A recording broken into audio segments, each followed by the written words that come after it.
जय हिंद मित्रों। आज आपके सामने उपस्थित doctor Dasharath Chauhan, DDC academy एवं जिम संचालक संजीत से। मेरी एक ही पहचान डीडीसी। आप सभी मुझे डीडी के नाम से ही जानते हैं। तो आज एक नया टॉपिक मेरे दिमाग में आया, यातायात संबंधित।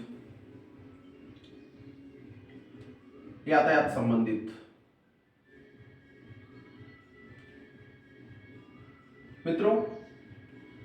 आज हम एक आवागमन से संबंधित कुछ चर्चा करते हैं, क्योंकि मार्केट में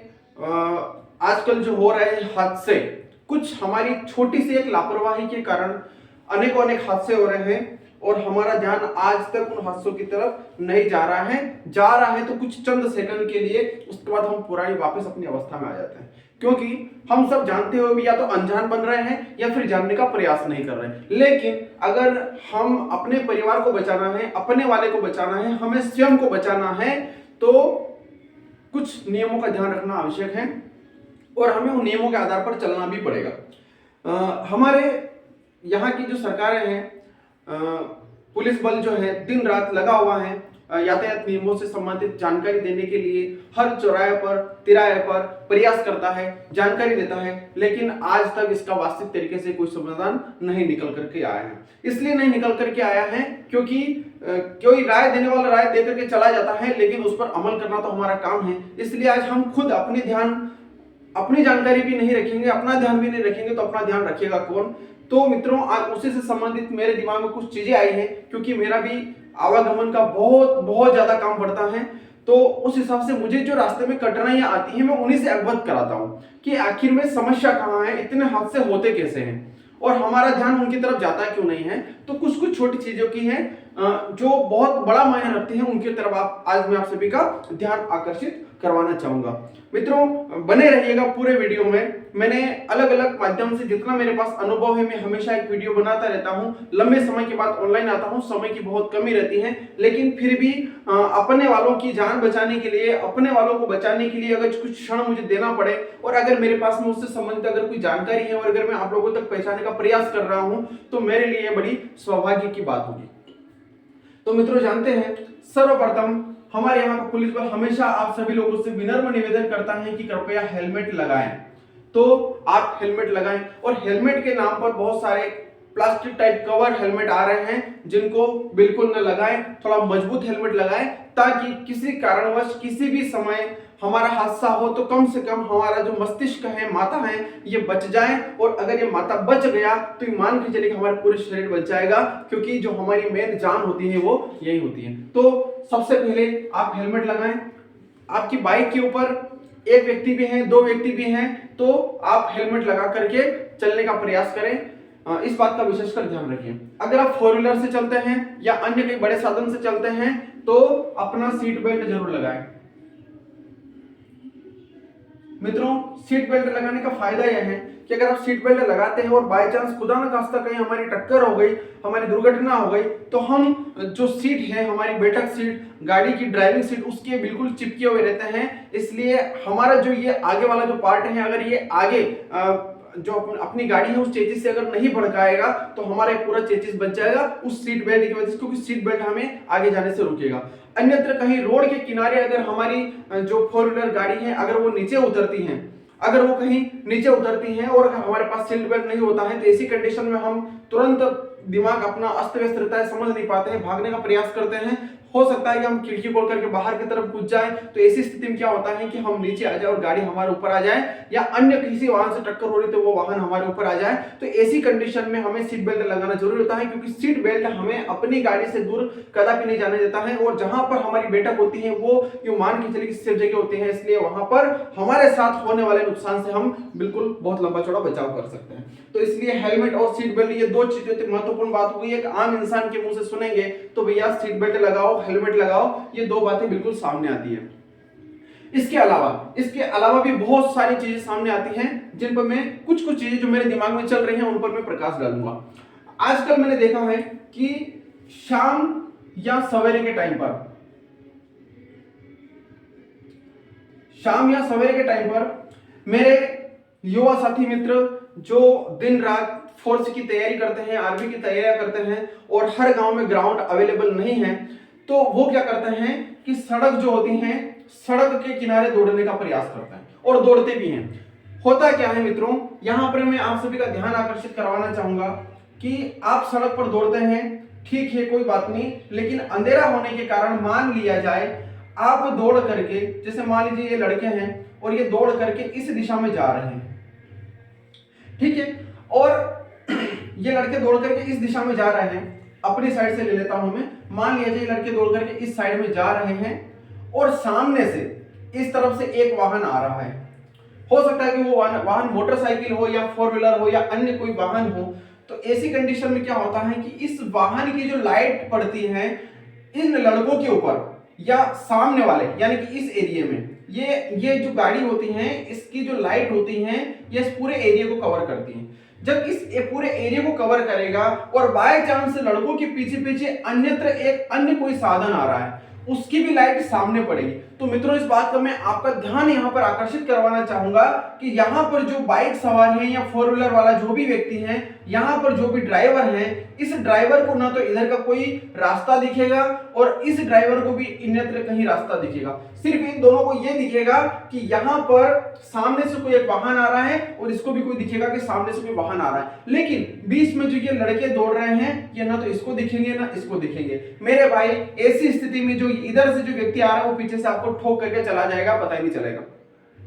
100% सही बात है, क्योंकि इसके आंखों पर सामने वाले की लाइट पड़ रही थी। और दूसरी एक और बात, यहां पर क्या होता है कि हमारे भारत देश के युवा साथी, बहुत महापुरुष विद्वान लोग जो होते हैं, वो अपनी गाड़ी की जो लाइट है वो हमेशा ऊपर रख करके चलते हैं। उनको आज तक ये भी नहीं पता है या जानबूझ करके लाइट को ऊपर रख करके चलते हैं ताकि सामने वाले को रास्ता ही नहीं दिखे। भाई मोटरसाइकिल के अंदर शोरूम वाले ने 2 पॉइंट दिए हैं, ऊपर का भी और नीचे का भी। ऊपर का जब सामने वाला रास्ता पूरा क्लियर रहता है तब हम लंबी लाइट से सामने का रास्ता देख सकते हैं, ताकि कोई जानवर अगर बीच में आ जाए या कोई सामान पड़ा हो या अन्य कोई वाहन हो या कोई भी किसी भी प्रकार की, तो वो हमें दिख जाता है। हो सकता है कि नाइट के समय में कोई पशु पड़ा हो तो वो दिख जाता है। लेकिन ऐसी स्थिति आती है कि आमने सामने से अगर वाहन आ रहे हैं तो मित्रों उस टाइम पर आपको अपनी लाइट को नीचे कर लेना है, थोड़ी गाड़ी धीरे कर लेना है, क्योंकि हमारे ग्रामीण क्षेत्र में जो है सिंगल रोड होते हैं और सिंगल रोड के साइड में पूरी तरह से भरा व्यवस्थित नहीं होता है, कहीं कहीं खड्डे होते हैं,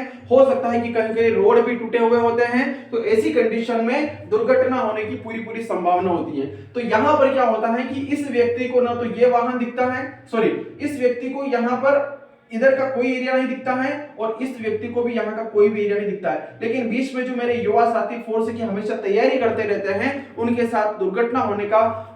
अधिक से अधिक चांस होता है और कई हादसे हो भी चुके हैं। इसका कोई समाधान नहीं है। समाधान एक ही है कि युवा साथी अगर आप लोग दौड़ रहे हैं तो या तो आप अपनी रोड की साइड छोड़ करके चलें या अपने हाथ में एक बैटरी टॉर्च रखिए बड़ी, ताकि दोनों तरफ दिखे लोगों को। या ऐसी स्थिति आती है कि जब दोनों तरफ से अगर वाहन आ रहे हैं तो आप अपना जो मेन रास्ता है उसको छोड़ करके थोड़ा साइड में होकर के दौड़े। इससे क्या होगा कि आपको ही नुकसान होने वाला, उस नुकसान से आप बच जाओगे। यह छोटी सी बात देखने में लगती है, मैं कई बार रुक करके बच्चों को बताता भी हूं कि मेरे भाइयों आपसे मेरा विनम्र आग्रह है कि आप इस प्रकार से दौड़ते हैं तो फिर लास्ट में यही होता है कि न तो इस व्यक्ति का दोस्त था, न इस व्यक्ति का दोस्त था, न इन युवा साथियों का दोस्त था। क्योंकि ये इसके रास्ते चल रहा था लेकिन इसके रास्ते चल रहा था। समस्या वहां आ गई कि ये तो इसके रास्ते बिल्कुल चल रहा है इसके साइड में, ये भी इसके साइड में बिल्कुल चल रहा है, लेकिन इसको नहीं पता कि इसके सामने कौन दौड़ के जा रहा है। तो ऐसी कंडीशन में यहां पर दुर्घटना हो जाती है और अनेकों अनेक विद्यार्थी जो है अपनी जान गंवा चुके हैं। तो युवा साथी, मेरे भाइयों, मेरी बहनों, मेरे युवा सभी से मेरा विनम्र निवेदन है कि इन हादसों से बचने का आप लोग प्रयास करें। आप युवा साथी जो रोड के किनारे दौड़ते हैं तो कोशिश करें कि हो सकता है अपने गांव में छोटा मोटा कोई ग्राउंड होगा या जहां पर कम साधन आते हो वो रोड हो सकता है, उसका चयन करें। और ऐसी स्थिति आती है कि जब दोनों तरफ से अगर वाहन आते हैं या ऐसी कोई समस्या आती है तो उस टाइम पर समस्या का निदान आपको खुद को करना है। आपको अपना रोड छोड़ करके नीचे की तरफ दौड़ना है, क्योंकि आप डेली इस रास्ते से आते जाते हैं तो आपको इस रास्ते का पूरा पता रहता है, एड्रेस रहता है कि कहां पर खड्डा आ रहा है, कहां पर ऊंची नीची जगह आ रही है। ऐसी स्थिति में अपने फॉर्म में कभी नहीं रहे कि हम रोड पर ही दौड़ेंगे, क्योंकि बहुत सारे लोगों के विकेट उड़ करके चले गए हैं। ये बड़ी एक शर्मनाक बात होती है और एक आत्मघाती, यानी कि हम स्वयं अपने प्राण गवा देते हैं, तो ये अच्छी बात नहीं है। तो मित्रों, इसकी तरफ मैंने आपको ध्यान दिलाया। ये छोटी बात नहीं, बहुत बड़ी बात है। और ये जहां मैं संजीव क्षेत्र में रहता हूं, यहां से मैंने 30-30 किलोमीटर तक के युवा साथियों को देखा है कि वो अपनी प्रैक्टिस करने के लिए रोड का ही सहारा लेते हैं। तो अपने गांव के जो भी सरपंच महोदय है, सचिव महोदय है, या जो भी शासन प्रशासन है, उनसे कहीं ना कहीं ग्राउंड की मांग जरूर करें, शायद आपका कोई समाधान मिल जाए। क्योंकि आजकल सरकारें युवा साथियों के लिए, बच्चों के लिए बहुत कुछ कर रही है। ठीक है, एक तो ये बात हो गई है। अगली बात आती है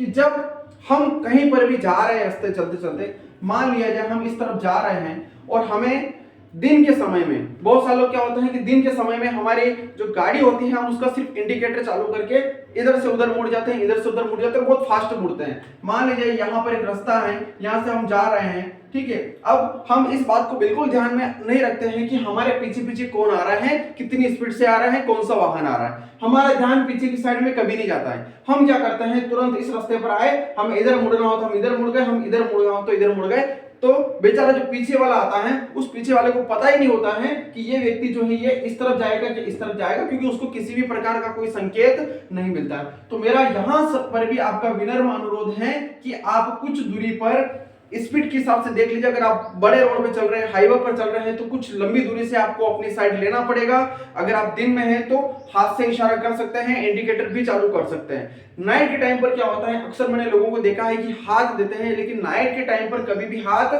नहीं दिखता है। इसलिए नाइट के टाइम पर आप अपना इंडिकेटर, अपनी जो भी साइड है उसी को चालू करें और उसके माध्यम से धीरे धीरे, ऐसा नहीं कि हमने इंडिकेटर चालू कर दिया यानी कि हमारा एरिया कवर हो गया, हम तुरंत मुड़ जाए। नहीं मेरे साथियों, ऐसा नहीं है। अगर आपको लगता है कि आपको इस दिशा में मुड़ना है, बाय चांस इस दिशा में मुड़ना है, और अगर आपके पीछे पीछे कोई अन्य वाहन वाला आ रहा है, यहां पर अगर कोई अन्य वाहन वाला आ रहा है, तो आप उस बात का ध्यान में रखें कि वो वाहन वाला कितनी स्पीड से आ रहा है और मैं उसको कहां से साइड मांगू, मुझे कैसे साइड देगा, तब जाकर के आपको इस तरफ मुड़ना है। क्योंकि आप कुछ समय पहले इस रास्ते से, इस रोड से अगर आप कुछ समय पहले से अगर आप उसको संकेत दे देते हैं कि मैं इस तरफ मुड़ूंगा, तो वो पीछे वाला व्यक्ति समझ जाएगा और आपके लिए साइड छोड़ देगा। इस बात का विशेषकर ध्यान रखें। अगर आपको यहां से इस तरफ मुड़ना है तो भी वही कंडीशन अपनाएं, आप इस तरफ का इंडिकेटर चालू करें। अगर रात में तो इंडिकेटर चालू करें, दिन में तो इंडिकेटर भी चालू कर सकते हैं, और आप अपनी हाथ की साइड भी दे सकते हैं, ताकि पीछे वाला सचेत हो जाए और होने वाली दुर्घटना से हम यहां पर बच जाए। तो मित्रों, ये भी एक बहुत बड़ी समस्या है, क्योंकि लोग अंधाधुंध कहीं पर भी घुस जाते हैं, समझ ही नहीं आता है। कभी कभी क्या होता है, ये मान लिया जाए रोड है, बस हमें पता ही नहीं हम कहां जा रहे हैं, हमारी साइड ये है लेकिन हम इधर शान से जा रहे हैं, पता नहीं, और वो भी फुल स्पीड में, हमें पता ही नहीं हम कौन से रोड पे चल रहे हैं, कहां चल रहे हैं, समझ ही नहीं आ रहा है। तो ऐसी कंडीशन में जब आप, ये आपका एरिया है, आप अपने एरिया को छोड़ करके दूसरे के एरिया में राज करने जाओगे, तो बेचारे ये लोग कहां जाएंगे। जब ऐसी स्थिति में आप शेयर हो तो आपसे सवारी मिलेगा, तो निश्चित बात है कि यहां पर भी दुर्घटना होने की पूरी संभावना रहेगी। तो मित्रों, ये बात भी आप लोगों के लिए ध्यान रखने वाली बात है कि आप जब भी इधर से उधर आए तो आप अपने साइड को कवर करें। ऐसी कोई मजबूरी आ जाती है कि बड़े रोड पर चल रहे हैं, या हो सकता है कि रेस्टोरेंट में रुके हैं, या कहीं साइड में गाड़ी रोकना है, या कहीं पेट्रोल डीजल के लिए गाड़ी रोकना है, तो ऐसी कंडीशन में आपको चलना है, लेकिन साइड में चलना है, और वो भी पूरा संकेत देकर के, इंडिकेटर देकर के, और धीरे स्पीड में चलना है, ताकि सामने वाला बंदा कितनी भी स्पीड से आ रहा है वो सचेत हो जाता है कि रॉन्ग साइड में हमारे सामने कोई व्यक्ति आ रहा है, कोई गाड़ी वाला आ रहा है, हमें उसको बचा करके आगे निकलना है। तो मित्रों, ये भी एक बहुत बड़ी समस्या का कारण बन सकती है, इसके ऊपर भी आप अपना ध्यान आकर्षित करें। तो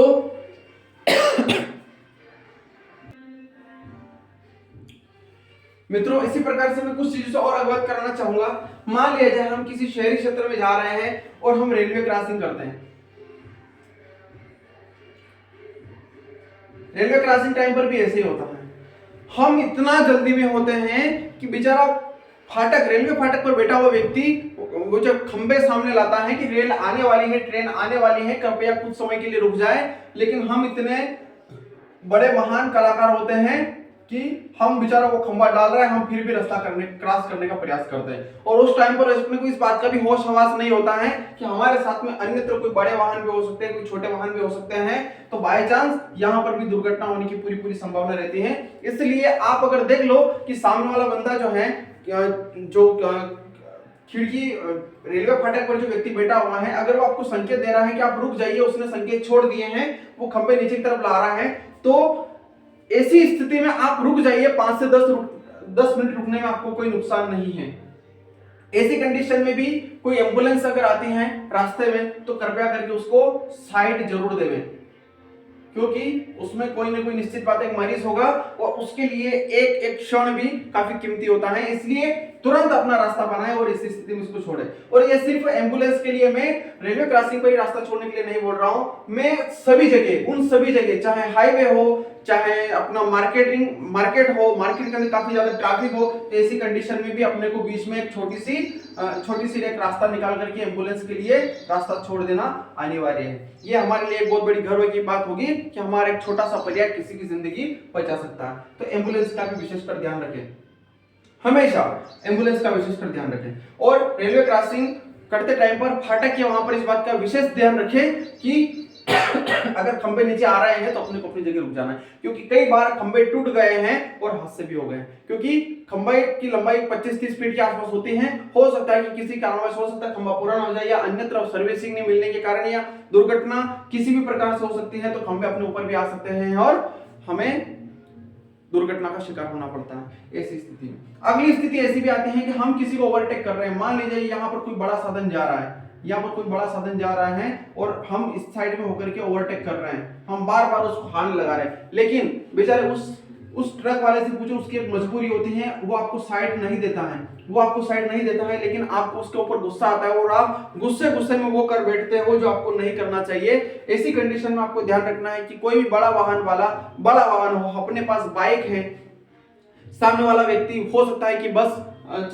हमारे सामने बस जा रही हो, ट्रक जा रही हो, या कोई अन्य 4 व्हीलर जा रही हो, या कोई बड़ा वाहन जा रहा हो, हम उसको ओवरटेक करते हैं तो कृपया करके उसको हॉर्न बजा करके संकेत दें। हॉर्न बजा करके संकेत देने से क्या होगा कि उसको पता चल जाएगा कि पीछे भी कोई बाइक आ रही है, पीछे भी कोई साधन आ रहा है। ऐसी कंडीशन में वो जैसे ही उसको आगे यहाँ पर अन्य रोड पर कहीं पर भी गुंजाइश दिखेगी साइड देने की, निश्चित बात है वो आपको साइड देगा। लेकिन एक बात ध्यान रखिए कि वो जब तक आपको साइड ना दे, जब तक वो इशारा नहीं करेगी जाइए, तब तक आप ओवरटेक ना करें, क्योंकि हो सकता है कि आपको ओवरटेक करते टाइम पर कुछ 5 से 10 सेकंड का समय लग जाए, और 5 से 10 सेकंड के समय में हो सकता है आगे से भी अगर कोई वाहन आएगा तो बेचारे उसके लिए भी जगह छोड़नी पड़ेगी। तो जो ये ट्रक वाला है, ये बस वाला है, ये जो बड़ा वाहन वाला है, ये बहुत सोच समझ करके आपको आगे निकालने का प्रयास करता है। इसलिए इसके संकेत बिल्कुल ध्यान में रखें, जब तक ये इशारा न करे, चाहे बस वाला हो या कोई भी हो, अपने को आगे नहीं जाना है। इसकी मजबूरी एक और ये भी होती है क्योंकि सिंगल रोड पे अक्सर ये अपने भारी वाहन को, इसके पास अगर भारी सामान है या अन्य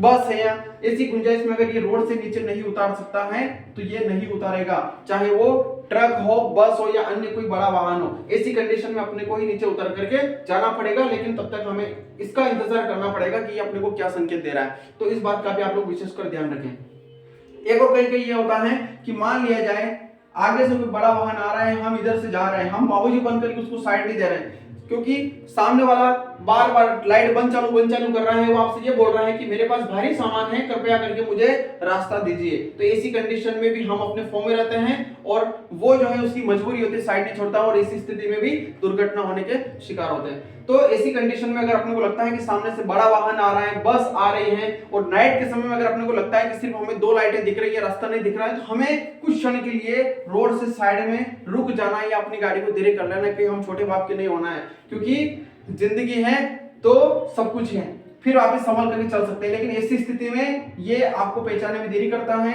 इसकी मजबूरी होती है, इसलिए आप अपने या तो साइड से चलिए या नीचे उतारिए, या सामने वाला वाहन जब तक अपने पहचान में नहीं आता है तब तक अपने को सचेत होकर के गाड़ी चलाने की आवश्यकता होती है। क्योंकि मैं बार बार बोल रहा हूँ कि हमारे सिंगल पट्टी रोड में क्या होता है कि साइडों में भराव नहीं होता है, साइडों में भराव नहीं होने के कारण अगर अचानक से भी अगर अपन बाइक को नीचे की तरफ ले जाते हैं तो हम सीधे खाई में जाकर के गिर जाते हैं और बहुत बड़ी दुर्घटना हो जाती है। तो इस स्थिति का भी आप लोग विशेषकर ध्यान रखें।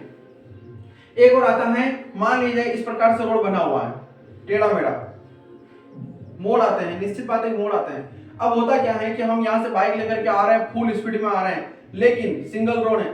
यहाँ पर पता ही नहीं चल रहा है कि अंधा मोड़ आ गया बिल्कुल, लेकिन रोड के साइड में खंबे लगे हुए होते हैं, इस तरफ मोड़ने के लिए इस तरफ का इशारा, इस तरफ का इशारा करते हो कि इस तरफ रोड मुड़ेगा, अगर उस तरफ जाना है तो इस तरफ का रोड लगे रहेगा, अगर पुलिया है तो पुलिया का संकेत लगा हुआ रहेगा। बहुत सारे रोड पर इस प्रकार के संकेत लगे हुए रहते हैं। गांव में भी अक्सर लिखा हुआ होता है कि 30 से 40 स्पीड या 20 स्पीड 25 स्पीड से अपने को चलना है, क्योंकि वहां पर ग्रामीण क्षेत्र है और ग्रामीण क्षेत्र में छोटे मोटे बच्चे रोड पर निश्चित घूमते फिरते हैं, तो वहां के लिए हमारे संकेत होता है। तो ऐसी स्थिति में क्या होता है, हम यहाँ से फुल स्पीड से आ रहे हैं लेकिन हमें पता ही नहीं चल रहा है कि सामने कौन आ रहा है, अंधा मोड़ है, अंधा मोड़ लिखा हुआ होता है स्पष्ट रूप से, लेकिन फिर भी हम अपनी अकड़ में यहाँ पर रोड क्रॉस करते हैं और यहीं से सामने आने वाले व्यक्ति को भी रोड नहीं दिखता, और ऐसी स्थिति में भी हम अपनी गाड़ी कंट्रोल नहीं करने के कारण यहाँ पर भी दुर्घटना का शिकार होता है। तो ऐसी स्थिति में अगर आप कहीं पर भी यात्रा कर रहे हैं, सफर कर रहे हैं, और ऐसी स्थिति में अगर आपको लगता है कि रोड हमारे लिए अनजान है, हम इस रोड के बारे में पूरी तरह से परिचित नहीं है, तो ऐसी कंडीशन में अपनी गाड़ी को धीरे चलाएं। धीरे से मतलब कि हम उस गाड़ी को कंट्रोल कर सके, ऐसी स्थिति में अपने को अपनी गाड़ी चलाना है। दूसरी बात, हम भले रोड को जाने या सब कुछ ठीक है, लेकिन फिर भी हमें रास्ता क्लियर नहीं दिखता है आगे तक, तब तक हमें अपनी गाड़ी को धीरे चलाना है। तो मित्रों, ये मैंने बहुत सारी चीजें आप लोगों को बताई हैं जो यातायात संबंधी इनका आने वाले समय में या अभी भी आने वाले समय में नहीं, अभी भी मैं पिछले लगभग 6 से 8 सालों से मैं अपनी बाइक का सफर कर रहा हूं और मेरा अधिकतर बाइक से घूमना फिरना होता है। मुझे हमेशा इन संकटों का सामना करना पड़ता है। कभी कभी बहुत गुस्सा आता है कि जो हमारे पुलिस बल जो होता है वो हेलमेट के नाम पर, कागज कार्यवाही के नाम पर जो है चालान काटते हैं। मेरा तो ये सुझाव रहता है कि इस प्रकार की हरकत करने वाले जो लाइट ऊपर रख करके चलते हैं उनके चालान काटो, ताकि उसको अगली बार पता रहे कि अरे यार मैं इस बार भी अगर लाइट ऊपर रख के चलूंगा तो मेरा चालान कट जाएगा। ऐसी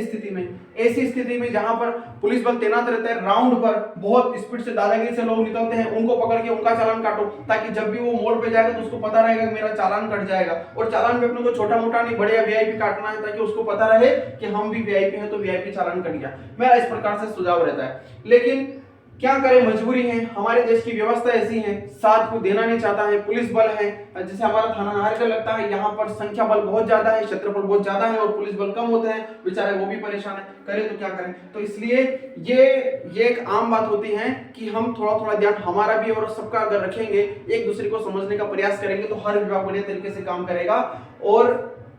हम सुचारू रूप से बढ़िया तरीके से जिंदगी जी पाएंगे। तो निश्चित बात है कि मित्रों, इस प्रकार की जो सारी चीजें हैं मेरे माध्यम से मैंने आप लोगों को अवगत कराया, समझाया, तो आपको समझ में आया होगा। आप अपने लड़कों लड़कियों को भी बाइक देते हैं तो कोशिश करें कि 18 साल से कम उम्र में उनको बाइक न दें, क्योंकि उनकी स्पीड 60 से शुरू होती है।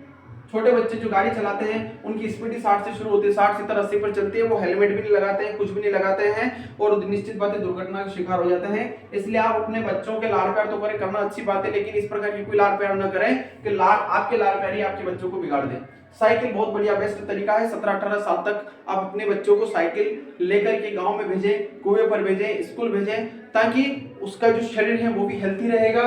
काम निश्चित बात है साइकिल से होगा, शरीर भी हेल्थी रहेगा और यातायात के नियमों का भी व्यवस्थित तरीके से पालन कर पाएगा, समझ पाएगा, सीख पाएगा, ताकि किसी भी प्रकार की उसके सामने कोई दुर्घटना नहीं होगी। एक और अगली बात है कि अपना लाइसेंस जरूर बनवा लें, और जहां पर भी बहुत सारे मार्केट में एजेंट हैं, ऑनलाइन के माध्यम से भी लाइसेंस जारी होने लग गए हैं। कहीं कुछ सुनने में आता है, मुझे इसके बारे में पूरी जानकारी नहीं है, लेकिन फिर भी आप अन्यत्र कहीं जानकारी लेके लाइसेंस निश्चित बनाएं। और जहां तक हो सके कि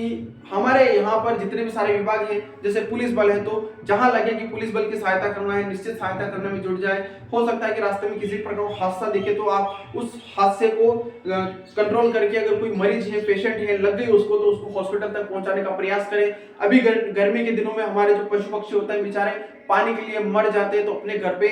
पानी के बर्तन रखिए, दूसरों को भी सलाह दें। ब्लड डोनेशन से संबंधित अगर मैं बताना चाहूँ तो अगर हमारे 3 से 4 माह में हमारे शरीर में एक हम ब्लड जो है बोतल डोनेट कर सकते हैं, तो हॉस्पिटल में अपना ब्लड निश्चित बात है कि डोनेट करके आ जाए, किसी जरूरतमंद को डोनेट कर दें, क्योंकि ब्लड किसी प्रकार से आजकल लैब में बनता नहीं है। ब्लड एक व्यक्ति का निकल कर किसी दूसरे व्यक्ति के शरीर में चढ़ता है, इसलिए अपने शरीर का ब्लड, अपने रक्त को किसी और के रगों में बहने का मौका जरूर दें। तो मित्रों, आपका डॉक्टर दशरथ चौहान द्वारा आज ये छोटी छोटी जानकारियां दी है, क्योंकि मैं कई दिनों से सोच रहा था, कई लोगों की मांग भी थी यहाँ पर जो बच्चे पढ़ने आते हैं कि सर हमें कुछ समझ भी नहीं आता है, हम भी गाड़ी चलाते हैं, रास्ते से जाते हैं तो हमें इन समस्याओं से जूझना पड़ता है, हम देखते हैं, हमें बहुत बुरा लगता है। तो मैंने एक छोटा सा प्रयास किया है, आपको भी अगर अच्छा लगा हो तो आप सबसे पहले तो मैं आपको यही कहना चाहूंगा कि आप इन सभी चीजों के ऊपर अमल करें, ध्यान दें और अपने माध्यम से किसी दूसरे को भी अवगत कराएं और इस वीडियो को अन्य लोगों तक पहुंचाएं ताकि अपना एक छोटा सा प्रयास, एक छोटा सा वीडियो, एक छोटी सी क्लास किसी अन्य व्यक्ति की जान बचा सकता है। और आज के जमाने में निश्चित है कि अगर किसी व्यक्ति की जान बच रही है तो हो सकता है कि वो किसी के पापा बच रहे हैं, हो सकता है वो किसी के भाई बच रहे हैं, हो सकता है वो किसी का पति बच रहा है। इस प्रकार से किसी भी एक व्यक्ति की जाने से पूरा परिवार बिखर जाता है। इसलिए आप सिर्फ एक व्यक्ति को नहीं बचा रहे हैं, आप पूरे परिवार को बचा रहे हैं। देखिए, इसलिए आप एक छोटा सा प्रयास इसके लिए जरूर करें। और ये मेरे डीडीसी एकेडमी यूट्यूब चैनल पर मैं इसको अपलोड करूंगा, जब भी आपको जरूरत लगे तब आप यहाँ से उठा करके इसको देख लें। अन्य किसी को समझ में नहीं आ रहे हैं कि नहीं मेरे को तो कुछ भी समझ में नहीं आ रहा, क्या करूं, तो उसको दिखा दे, मुझे पूरा विश्वास है कि उसको कुछ ना कुछ समझ में जरूर आएगा। जय हिंद, जय भारत, धन्यवाद।